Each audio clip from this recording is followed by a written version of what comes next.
책상 앞에서 핸드폰 하지 마. 할 땐 해야지.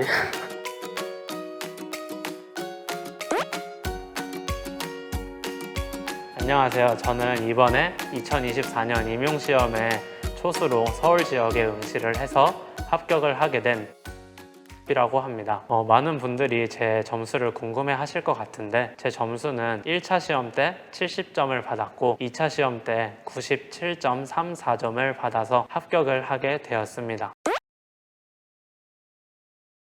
우선 학원 수업을 선택하게 된 이유에 대해서 여쭤보셨는데, 주변에도 많이 물어봐요. 혼자서 공부를 할 수 있는지, 학원의 도움을 받아야 하는지 많이 물어보는데, 저는 학원의 도움을 받았으면 좋겠다라고 얘기를 하곤 합니다. 제가 작년에 공부를 시작했을 때에는 막막한 기분도 있었고, 주변에 물어봤을 때 다들 학원의 도움을 받는다고 얘기를 해서 저도 그런 분위기에 맞춰서 학원 수업을 들으려고 했었죠. 근데 지금 합격한 상태에서 되돌아보니까 학원이 주는 방대한 자료도 공부에 큰 도움이 될 뿐더러 전공 공부를 하는 데 있어서 많은 과목에서 많은 정리들이 있는데, 그 정리들이 어떤 게 중요하고 어떤 게 덜 중요한지를 혼자 공부하는 입장에서, 특히나 초수 입장에서 가려내는 거는 쉽지 않은 일이라고 생각을 하거든요. 그런 것들을 학원에서 정리를 해준다면 분명히 혼자 공부하는 것보다 더 효율을 낼 수 있기 때문에, 저는 특히나 초수인 후배들, 친구들한테는 많이들 학원 수업을 들었으면 좋겠다라고 얘기를 하는 편입니다. 그리고 김민아 선생님 수업을 선택한 이유도 여쭤보셨는데, 김민아 선생님 수업이 아무래도 주변에서 많이 들었었기도 했고요. 그리고 같이 공부하는 친구들, 선후배, 동기들 얘기를 들어보았을 때 다들 김민아 선생님 수업을 듣는다고 얘기를 들어서 저도 김민아 선생님 수업을 선택해서 1년 동안 큰 도움을 받게 된 것 같습니다.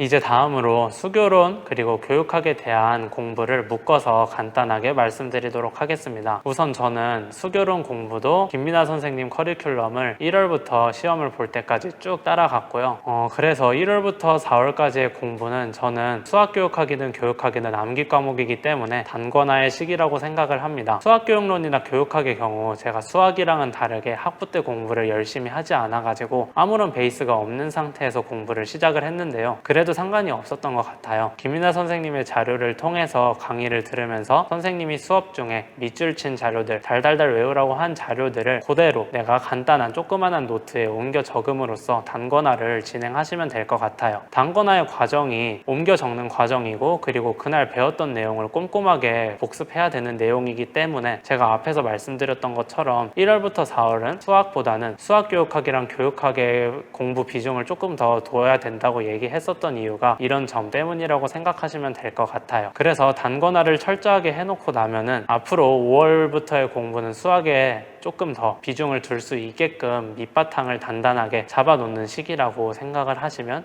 될 것 같습니다. 그리고 저는 이제 옛날부터 단권화를 하면서 쓰는 공부가 익숙한 성격인데, 다른 분들, 아마 많은 분들이 일일이 쓰면서 노트에 정리하는 공부에 익숙하지 않은 분들이 계실 거라고 생각을 해요. 이런 분들은 단권화를 하기 싫은 거 충분히 이해를 하고, 그런 분들은 시중에 나와 있는 다양한 자료 또는 주변의 지인들이 정리해 놓은 자료를 그대로 받아서 사용해도 충분히 괜찮다고 생각을 합니다. 결국에 단권화의 목적이 나중에 5월부터 수학에 조금 더 비중을 둬야 한다는 점에서 수학교육학이랑 교육학에 조금 더 효율적인 공부를 하기 위해서라고 생각을 하면 될 것 같아서, 굳이 단권화를 내가 일일이 쓰면서 일일이 타이핑해서 해야 된다고 생각은 하지는 않고요. 그러한 컴팩트한 자료를 하나 만들어 놓는 게 가장 중요하다고 생각을 해서 1월부터 4월 동안에는 배운 내용을 복습하고 단권화 하는 게 중요한 포인트라고 생각을 합니다. 처음 수교론 공부를 하는 부분에서도 분명히 수학만큼 많지는 않겠지만 수교론에서도 어떤 학자의 심도 있는 이론을 다루는 과목이기 때문에 분명히 이해가 안 가는 부분들이 생길 거예요.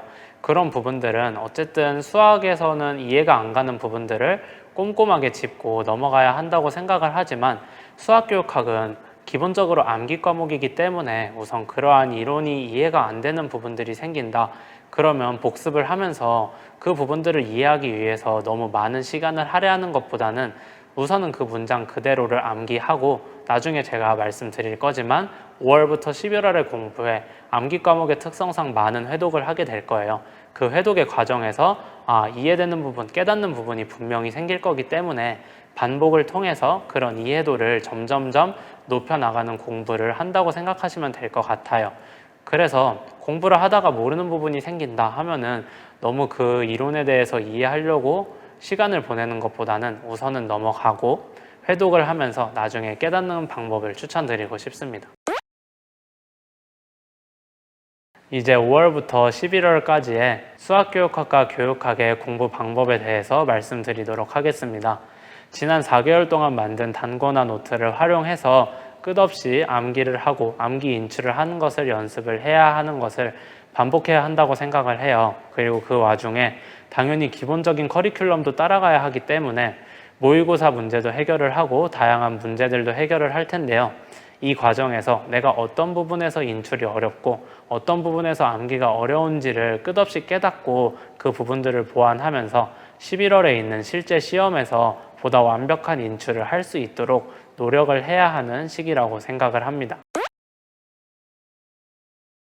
첨삭의 중요성에 대해서 질문을 주셨는데 저는 첨삭은 반드시 기회가 있다면 첨삭의 기회를 잡아야 한다고 생각합니다. 이 얘기를 하는 이유가 제가 겪었던 시행착오와 관련이 있는데요. 제가 1월부터 8월까지는 오로지 인강으로만 수업을 듣고 9월 때 실제 첨삭을 위해서 실전 모의고사 반을 수강을 했었어요. 그때 이제 수교론 답을 제출을 하고 받은 첨삭에서 엄청나게 많은 점수를 깎였었거든요.